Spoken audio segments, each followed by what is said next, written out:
오늘 우리가 살펴볼 시편 104편은 다윗이 하나님을 찬양하는 시편입니다.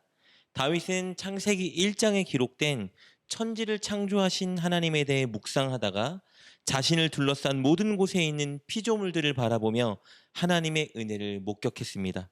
그래서 그는 천지를 창조하신 하나님과 창조한 모든 것들의 필요를 채우시는 하나님을 찬양하고 있습니다. 먼저 그는 창세기 1장에 기록된 것을 믿으며 하나님께서 첫째 날과 둘째 날 창조해 두신 것에 대해 찬양합니다. 바로 빛과 하늘입니다. 그것은 2절부터 4절까지의 내용인데요. 그 중에 2절 말씀을 살펴보도록 하겠습니다.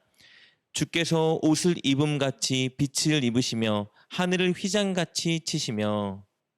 다윗은 말씀에 기록된 하나님의 창조를 철저히 믿었고 그 믿음을 기초로 빛과 하늘의 아름다움을 보며 그것들에 나타난 하나님의 창조 솜씨를 찬양하고 있습니다. 다윗은 이어서 물에 잠겨있던 땅을 드러내시고 땅의 질서를 정하신 하나님을 찬양하기 시작합니다. 그것은 본문 5절부터 9절까지의 내용인데요. 그 중에 5절과 6절 말씀을 살펴보도록 하겠습니다. 땅의 기초를 놓으사 영원히 흔들리지 아니하게 하셨나이다. 옷으로 덮음같이 주께서 땅을 깊은 바다로 덮으심에 물이 산들 위로 솟아올랐으나. 이것은 창세기 1장에 기록된 셋째 날 하나님께서 하신 일입니다. 다윗은 말씀에 기록된 하나님의 창조를 철저히 믿었습니다. 그리고 그 믿음을 기초로 질서 있게 작동하는 땅을 바라보며 하나님의 창조 솜씨를 찬양하고 있는 것입니다. 그리고 이어서 다윗은 그 땅을 잘 자라도록 땅에 하나님께서 공급해주고 계시는 은혜들을 노래하기 시작하는데요. 그것은 10절부터 18절까지의 내용입니다. 이 구절들을 통해서 다윗은 땅에 샘을 주셔서 골짜기를 적셔주시는 하나님의 은혜를 찬양하고요. 하늘에서 비를 내려주셔서 이스라엘의 고지의 경작물들에게 물을 주시는 하나님의 은혜를 찬양하고요. 더 나아가 북쪽 레바논 땅을 적셔주시는 하나님의 은혜를 노래하고 있습니다.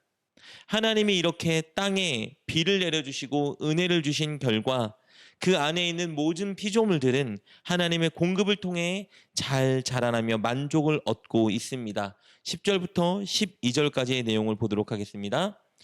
여호와께서 샘을 골짜기에서 솟아나게 하시고 산 사이에 흐르게 하사 각종 들짐승들에게 마시게 하시니 들나귀들도 해갈하며 공중의 새들도 그 가에서 깃들이며 나뭇가지 사이에서 쥐저기는도다. 이렇게 하나님께서 첫째 날부터 셋째 날 창조하신 것들을 찬양한 다윗은 이어서 하나님께서 넷째 날 창조하신 해, 달, 별 이런 것들을 찬양합니다.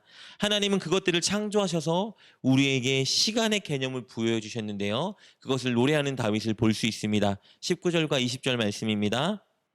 여호와께서 달로 절기를 정하시며 해는 그 지는 때를 알도다. 주께서 흑암을 지어 밤이 되게 하시니 삼림의 모든 짐승이 기어 나오는도다. 이렇게 하나님은 모든 세계를 창조하시고 그 세계의 질서를 잡으셔서 모든 동물들이 잘 살아갈 수 있는 환경을 조성해 주셨습니다. 그리고 다섯째 날과 여섯째 날 하늘과 바다와 땅의 모든 동물들을 만들어 살게 하셨습니다. 다윗은 모든 동물들을 지혜롭게 창조하신 하나님의 지혜를 찬양합니다. 24절 25절입니다. 여호와여 주께서 하신 일이 어찌 그리 많은지요. 주께서 지혜로 그들을 다 지으셨으니 주께서 지으신 것들이 땅에 가득하나이다. 거기에는 크고 넓은 바다가 있고 그 속에는 생물 곧 크고 작은 동물들이 무수하나이다. 이렇게 창세기 1장에 기록된 하나님의 창조를 확신하고 믿은 다윗은 자신이 살아가는 주변의 모든 환경을 바라보며 세상을 창조하신 하나님의 지혜와 은혜를 높이 찬양했습니다. 그리고 끝으로 다윗은 하나님이 창조하신 땅에 있는 모든 동물들의 생명을 돌보시는 그 은혜를 높이 찬양합니다. 27절부터 29절까지 말씀입니다. 이것들은 다 주께서 때를 따라 먹을 것을 주시기를 바라나이다. 주께서 주신즉 그들이 받으며 주께서 손을 펴신즉 그들이 좋은 것으로 만족하다가 주께서 낯을 숨기신즉 그들이 떨고 주께서 그들의 호흡을 거두신즉 그들은 죽어 먼지로 도나가나이다. 우리는 땅에 있는 모든 동물들이 스스로 노력하며 먹을 것을 구하여 살아간다 생각합니다. 우리 인간도 우리의 힘으로 노력하여 벌어먹고 산다고 생각하죠. 그러나 다윗은 그렇게 생각하지 않았습니다. 다윗은 하나님께서 때를 따라 우리에게 먹을 것을 준다고 고백하고 있습니다. 이 말은 우리 인간을 포함한 모든 동물과 식물은 오직 하나님이 주시는 은혜로 살아가는 존재들이며, 그렇기에 오직 하나님만 절대적으로 의존해야 한다는 것을 의미하고 있는 것입니다. 이 진리를 발견한 다윗은 자신은 평생토록 하나님을 찬양하며 예배하겠노라 결단합니다. 33절 말씀입니다. 내가 평생토록 여호와께 노래하며 내가 살아있는 동안 내 하나님을 찬양하리로다. 다윗이 이렇게 하나님의 창조 사역과 하나님께서 창조하신 모든 피조물들을 돌보시는 은혜를 발견했고요. 그리고 그 은혜를 찬양했습니다. 다윗이 어떻게 이렇게 피조 세계를 보며 진심으로 하나님의 은혜를 발견하고 또 하나님을 찬양하겠노라 결단할 수 있었을까요? 끝으로 그 비결을 나누고자 하는데요. 그 비결은 바로 묵상입니다. 34절 말씀 이렇게 기록되어 있습니다.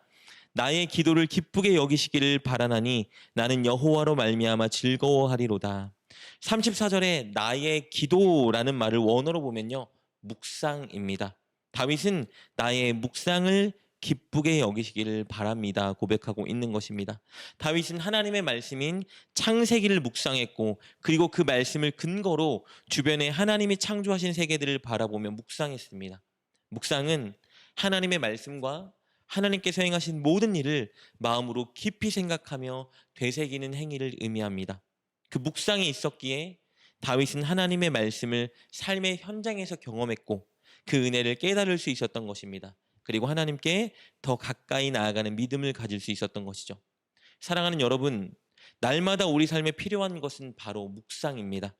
우리는 하나님의 말씀을 건성으로 읽거나 건성으로 들을 것이 아니라 설교 시간에 들은 말씀과 성경을 읽으면서 본 하나님의 말씀을 마음으로 깊이 생각하며 되새기는 시간을 날마다 반드시 가져야 합니다. 그 말씀을 묵상하며 우리의 주변을 볼 때, 그리고 나에게 일어나는 일들을 볼 때 우리는 하나님의 놀라운 은혜를 발견하고 하나님을 찬양할 수 있습니다. 오늘 하루 말씀을 묵상하십시오. 그리고 여러분 주변을 둘러싸고 있는 모든 피조 세계를 통해서 하나님의 지혜와 사랑과 은혜를 발견하십시오. 그리고 앞으로 살아가는 날 동안 날마다 여러분의 인생을 묵상으로 가득 채우십시오. 다윗처럼 놀라운 진리를 경험하고 하나님을 찬양하게 될 것입니다. 기도하겠습니다. 하나님, 우리가 하나님의 사랑과 은혜를 알 수 있도록 우리에게 하나님의 말씀을 주셔서 감사합니다. 늘 설교를 듣고 그리고 말씀을 읽고 그것을 깊이 생각하며 되새기는 우리가 되게 하여 주옵소서. 그리하여 모든 피조물과 우리에게 발생하는 일들을 통해 하나님의 은혜와 사랑을 발견하고 찬양하는 우리가 되게 하여 주옵소서. 예수님의 이름으로 기도드립니다. 아멘. 오늘 말씀을 통해 깨닫고 결단한 것은 무엇입니까? 그것을 붙들고 하나님께 기도합시다. 그리고 그렇게 실천하며 하루를 살아가는 여러분 되시길 주님의 이름으로 축복합니다.